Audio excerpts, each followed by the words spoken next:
Hello guys and welcome back. Today I'll show you how to use Yuka app.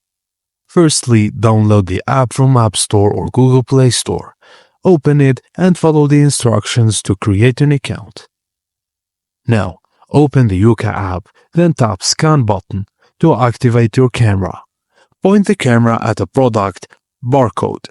The app will analyze the product and display its health score.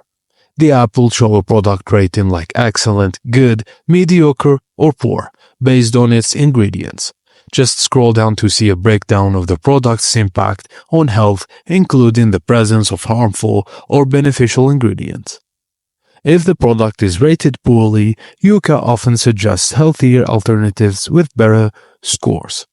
You can browse the app for recommendations on food, beauty, or hygiene products categorized by ratings.